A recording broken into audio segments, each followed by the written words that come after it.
Одоо 26 оны 5 сарын 8-ны 11 цаг 4 минутанд Эрцэнд 126-аас 100 хүн орсон байна. За яг энэ гадаад зээлэгтэй холбоотой санал хураалтан дээр 90 хүн орсон. 61 хүн саналаа өгсөн, 29 хүн татгалцсан. 29 татгалцсан хүн дотор 7 хүн танхимд байгаа мөртлөөсөө эсрэг санал өгсөн хүн бол Монгол Ардын нам болон хамтарсан засгийн газарт байгаа бүрэлдэхүүнээс өгсөн. Тэр би энд юу гэж хэлэх чинь гэхээр жишээлбэл би дэмжиж саналаа өгсөн. Тэгэхээр юу гэж хэлэх чинь гэхээр одоо энийг нэг тийм сөрөг хүчин рүүгээ гацаалаа барьлаа гэдэг байдлаар битгий ус төржүүлээрээ.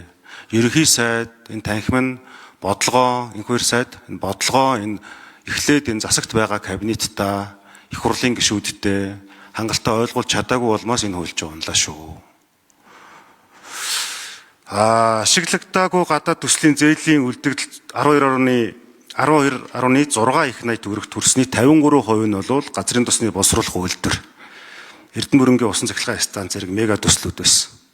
Тэр одоо энэ ингээд батлагдахгүй байгаа нь дахиад lost opportunity гэж хэлдэг алдагдсан боломж дахиад хойшлно гэсэн үг.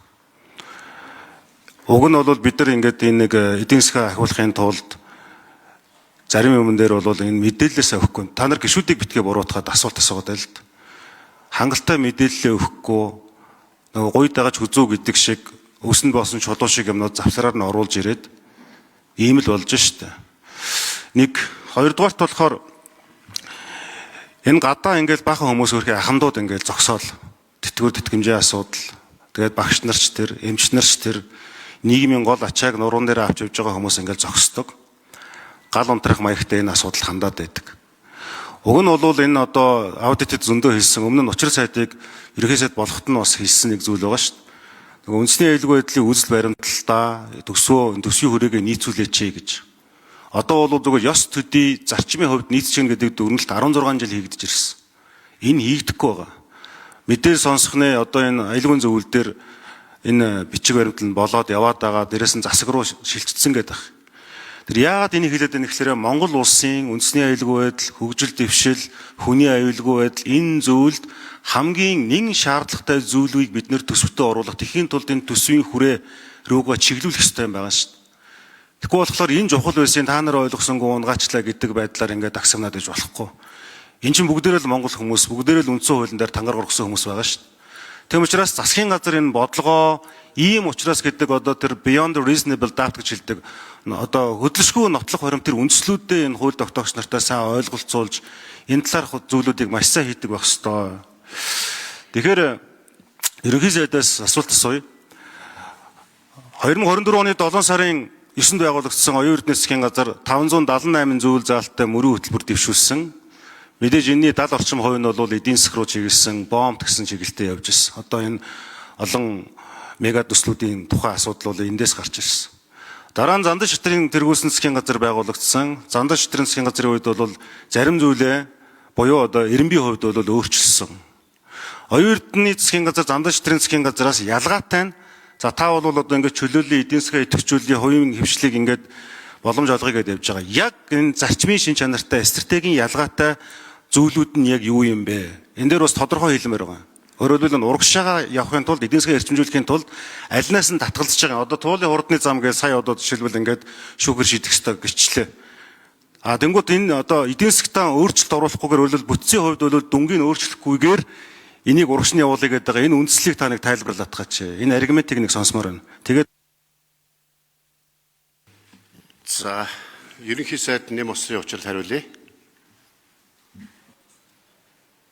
За 2024 онд хамтарсан засгийн газар байгуулахад засгийн газрын 4 жилийн үйл ажиллагааны хөтөлбөрийг их хурлаар батлуулсан. За энэ төслүүдийг бол эренбэлсэн. Засгийн газрын 14 мега төслийг бол Зандан шитрийн ерөнхий сайдын үед эренбэлсэн. Одоо J2 сайд бол эренбэлсэн бэл.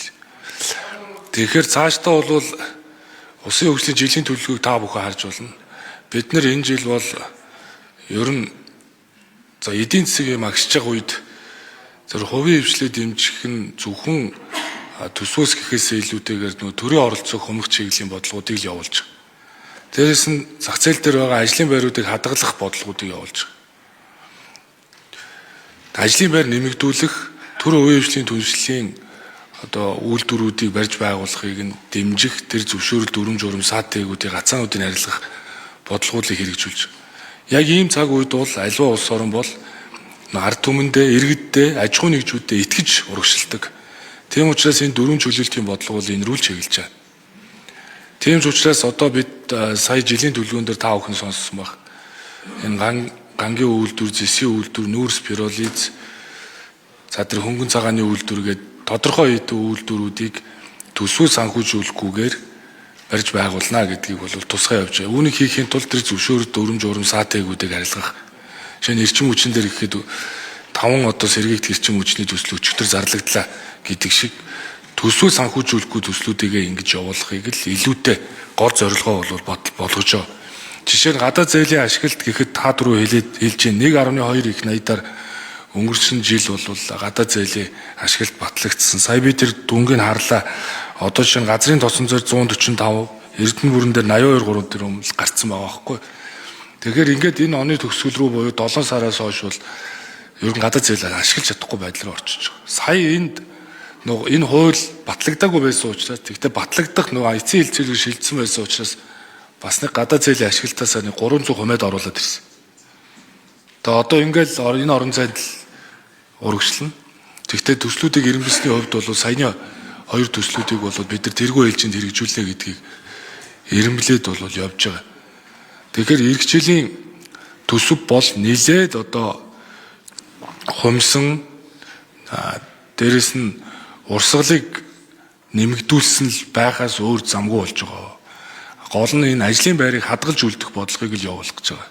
Тийм ч учраас энэ татварын хуулийг өчигдөр барьлаа. Энэ бол хувийн хвшлийг иргэдийнхээ ажлын байрыг хадгалах зорилготой. Эх 7 хоногт хөрөнгө оруулалтын дагсан хуулиудыг эдийн засгийн эрхчлөөний хуультай өргөн барина.